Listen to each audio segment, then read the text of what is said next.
مخلص احمدی بننا چاہتی تھی،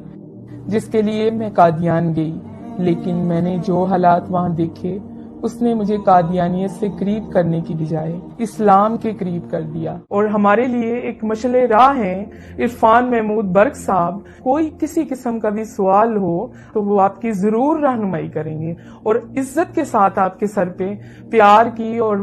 محبت کی ایک چادر بھی رکھیں گے جسے آپ کبھی بھی اپنے سے دور نہیں کر سکیں۔ میرا نام چندہ سمینہ کوثر ہے اور میرا تعلق چناب نگر سے ہے، جس کا پرانا نام ربوہ بھی ہے۔ میں نے بنیادی تعلیم ربوہ سے حاصل کی، ایف اے بی اے، اور اس کے بعد میں نے بی ایڈ جو ہے چنیوٹ کالج سے کیا۔ بی ایڈ کے بعد مجھے جانے کا موقع ملا اسٹوڈنٹ بیس پہ سوئٹزرلینڈ، ادھر سے پھر میں نے مائگریٹ کیا بیلجیم میں۔ بیلجیم میں موجودہ میری سچویشن جو ہے وہ میں بطور جج فیملی کورٹ میں فرائض انجام دے رہی ہوں۔ میں پیدائشی قادیانی تھی۔ میرے خاندان میں سب سے پہلے میرے پردادا قطب دین نے مرزا قادیانی کو امام مہدی مانا تھا۔ جب میں قادیانی تھی تو بھی اپنے آپ کو مسلمان ہی کہا کرتی تھی، بلکہ ٹرو مسلم کہا کرتے تھے ہم اپنے آپ کو۔ لیکن میرا اپنی والدہ کے ساتھ چھوٹی عمر میں قادیان جانے کا موقع بنا۔ یادداشت میری تھوڑی شارپ ہے، اس لیے مجھے ایک ایک دن یاد ہے قادیان کا۔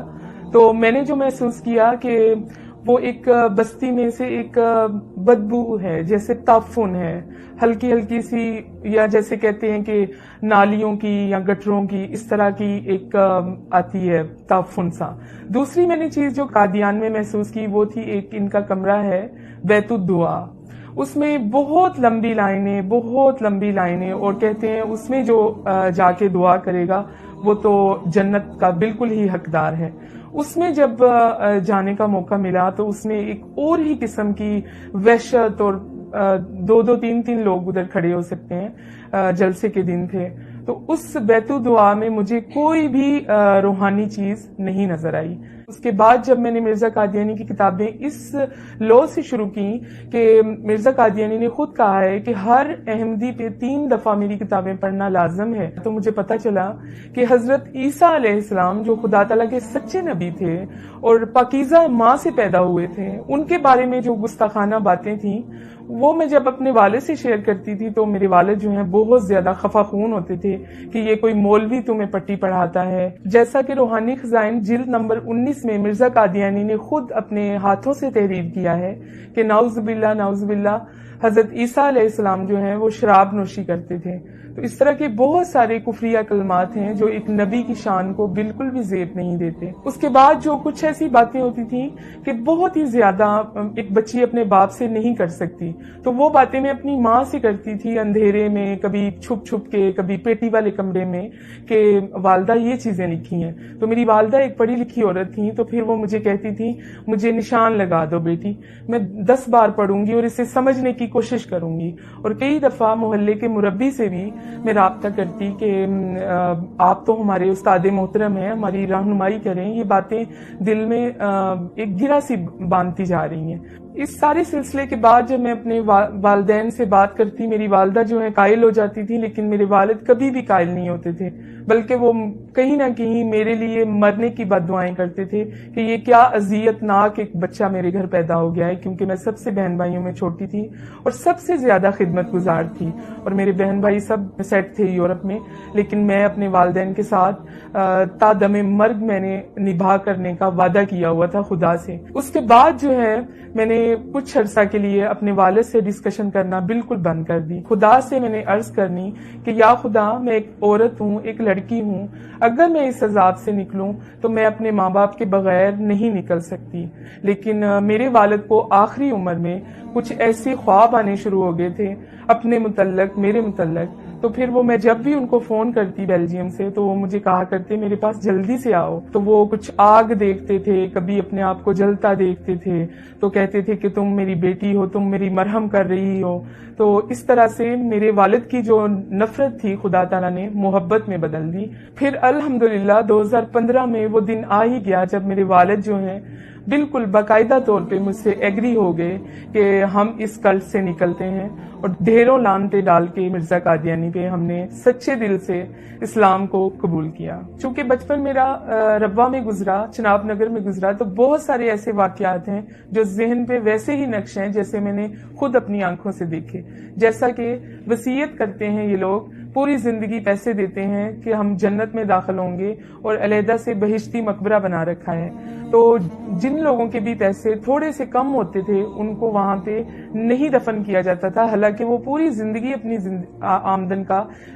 حصہ باقاعدہ دیتا رہا۔ اگر تھوڑے سے پیسے کسی بیماری کی وجہ سے یا بڑھاپے کی وجہ سے یا پریشانی کی وجہ سے وہ ادا نہیں کر سکا تو ان کا میں رحم کہیں پہ بھی نہیں دیکھتی تھی، اور اس کو امانتاً نارمل جو عام قبرستان ہے اس میں دفن کر دیا جاتا تھا۔ اور میرے والد چونکہ بزرگ تھے اور نظر بھی کمزور تھی اور بہت دعاؤں والے آدمی تھے، ان کو انوائٹ کیا جاتا تھا کہ فلاں وقت میں آپ آئیے، وہاں سے اس میت کو اٹھا کے نکال کے پھر بہشتی مقبرہ میں اس شرط پہ داخل کیا جاتا تھا جب تک وہ اپنے بقایا جات ادا نہیں کر دیتا تھا۔ 4 دن بعد یا 5 دن بعد، تو میں چھوٹی تھی تو اپنے والد سے ضد کرتی تھی کہ میں بھی آپ کے ساتھ ضرور جاؤں گی، مجھے دیکھنا ہے۔ جب اس کو نکال کے ایک ریڑھی سی ہوتی تھی اس کے اوپر رکھا جاتا تھا، اس وقت میں میرے والد کے کندھے پہ ایک صافہ سا ہوتا تھا، وہ میرے منہ پہ بھی لپیٹ دیتے تھے اپنے، کیونکہ اتنا زیادہ تعفن ہوتا تھا، اور اس میت سے، اس لاش سے ایک غلیظ اور بدبودار پانی پورا سفر جو ہے عام قبرستان سے بہشتی مقبرے تک چھڑکاؤ ہوتا جاتا تھا۔ وہ ماں باپ جو ربوہ کی تعمیر میں جن کا ہاتھ تھا، جن کی اینٹیں لگانے میں انہوں نے اپنا خون پسینہ دیا ہوا تھا، ان کو مرزا مسرور کی وجہ سے اپنے گھر میں قید کیا گیا کہ آپ توبہ کریں، آپ ایک پر اثر شخصیت ہے محلے کی، اگر آپ اس سے نکلیں گے تو بہت سارے لوگ بھی سوال اٹھائیں گے۔ اور اوپر گلی میں کیمرے بھی لگائے جاتے تھے کہ کوئی بھی ان کی مدد نہیں کر سکتا، نہ ان تک کوئی فوڈ پہنچتا تھا، درد کی دوائی، ڈسپرین، کچھ بھی، محلے کا بالکل بائیکاٹ۔ تو اس طرح کے مصائب برداشت کر کے انہوں نے اپنی زندگی دے دی، اور ان کی ڈاکٹری رپورٹ جو میری والدہ کی اور میرے والد کی ڈیتھ سرٹیفکیٹ پہ ہے، وہ ہے کہ cause death because of hunger, بھوک کی وجہ سے موت۔ نہ کوئی ہارٹ کا مسئلہ تھا، نہ بلڈ پریشر کا، صرف ان کی وینوں کو جب چیک کیا گیا تو تقریباً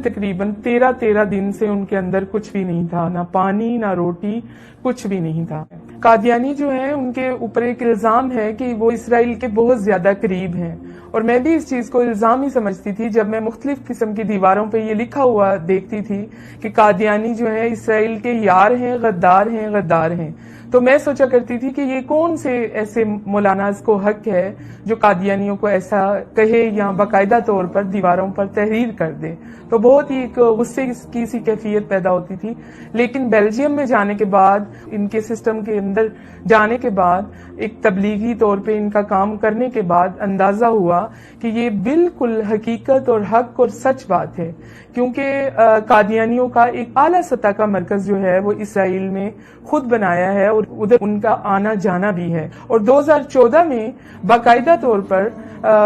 قادیانیوں نے چھوٹے چھوٹے ہر ایک کے کارڈز بنائے چپ کے ساتھ، جس میں آپ کی ہیلتھ، آپ کی ایجوکیشن، آپ کی عمر، آپ کیا کرتے ہیں، آپ پوری ایک بایوگرافی کے ساتھ، اور یہ انہوں نے اس نام پہ بنائے کہ یہ ہماری سیکورٹی کے طور پہ ہیں۔ لیکن وہ ایک قسم کا معاہدہ تھا اسرائیل کے ساتھ کہ ہم پاکستان کی طرف سے یہ والی کمیونٹی جو ہے وہ اتنی تعداد میں آپ کے ساتھ شانہ بشانہ کھڑے ہیں۔ تو میری یہ بات کا وہم اور یہ ایک غصہ اور نفرت یہ نکل گیا کہ یہ ایک الزام نہیں ہے، یہ حق اور سچ بات ہے۔ قادیانی جو ہیں وہ اسرائیل کے یار ہیں، اور یہ سچ ہے کہ قادیانیوں کو اسرائیل سے خاص قسم کی ایک انسیت ہے۔ ایک چیز جو میرے لیے اور بہت زیادہ قابل تکلیف تھی، اذیت کا باعث تھی، کہ جب بھی کوئی قادیانی مائیگریٹ کرتے ہیں پاکستان سے، یہ ایک ماحول کریٹ کرتے ہیں، سٹوری کریٹ کرتے ہیں پاکستان کے خلاف، کہ مولاناز جو ہیں وہ ہمارے پیچھے چڑھ گئے، ہماری بچیوں کو خطرہ ہے۔ یہ صرف اور صرف پاکستان کو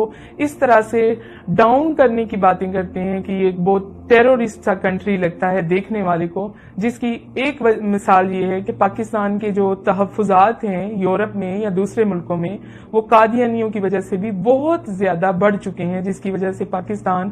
گرے لسٹ میں جانے تک کی نوبت میں آ چکا ہے۔ میں خلوص دل سے سب قادیانیوں کو ایک پیغام دینا چاہوں گی کہ جب آپ اس ماحول سے نکل کر بہت ہی پرسکون زندگی کی طرف جانا چاہتے ہیں تو اسلام پہ غور و فکر کریں، قرآن پہ غور و فکر کریں. یہ نہیں کہ چند آیات کو آپ بحث کے لیے اٹھا لیں، اس پہ بحث کریں اور پورے قرآن کو آپ وہاں پہ دبا رہنے دیں. یہ تو کام منافقین کا تھا، کفار کا تھا جو وہ کرتے تھے. ضرور میرا ایک تہ دل سے پیغام ہے کہ مرزا قادیانی کی کتابوں کو اپنی عقیدت کا چشمہ اور محبت کا چشمہ اتار کے پڑھیے، سچے دل سے پڑھیے. اور ہمارے لیے ایک مشعل راہ ہیں عرفان محمود برق صاحب. کوئی کسی قسم کا بھی سوال ہو تو وہ آپ کی ضرور رہنمائی کریں گے اور عزت کے ساتھ آپ کے سر پہ پیار کی اور محبت کی ایک چادر بھی رکھیں گے جسے آپ کبھی بھی اپنے سے دور نہیں کر سکیں گے. اب میری زندگی کا مقصد صرف اور صرف یہ ہے کہ جو لوگ اندھیروں میں بھٹک رہے ہیں، جن کو راستہ کچھ بھی دکھائی نہیں دے رہا اور وہ اپنے تئیں سوال کرتے ہیں، اپنے تئیں جواب لیتے ہیں، ان کے لیے ایک آسانی میسر کرنا کہ وہ بھی اس نور کو پہچانے، اس حق کو پہچانے اور ایک سچے سفر کو جو زندگی میں بھی کامیاب کرے گا اور آخرت میں بھی شفاعت کا باعث بنے گا. اور زندگی بہت ہی آسان ہے فرمان مصطفیٰ صلی اللہ علیہ وسلم کے ساتھ، اور مرنا تو اس سے بھی آسان ہے شان مصطفیٰ کے ساتھ.